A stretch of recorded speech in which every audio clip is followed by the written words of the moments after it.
Welcome to Kenton's videos. Enjoy the video. In this video, I will explain how to update your Audi A6 navigation. First, you'll want to check your current software version directly through your MMI system to know what you're working with. Next, head over to the official Audi website to download the most recent map data files.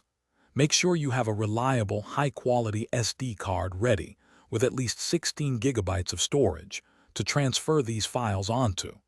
This preparation ensures a smooth update process. Once you've downloaded the map data, you'll need to unzip the files into a dedicated folder on your computer. After extraction, carefully copy all of these files directly to the root directory of your prepared SD card. It's crucial not to place them inside any subfolders, as this could prevent the MMI system from recognizing them.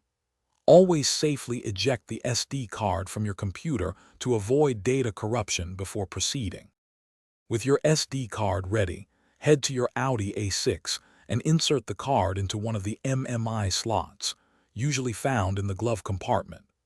Turn on your MMI system and navigate through the settings to find the update menu.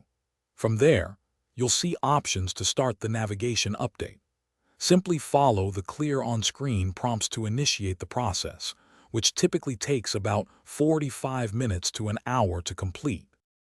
After the update finishes, restart your MMI system and verify that the new map version is correctly displayed in the navigation settings. This confirms a successful installation.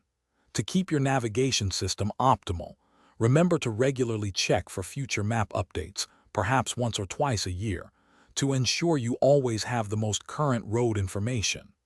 Also, for some great deals and to check out those leak-proof meal prep containers, be sure to look at the link in the description below. Enjoy your updated Audi A6 navigation. Thanks for watching. Consider subscribing if we helped you.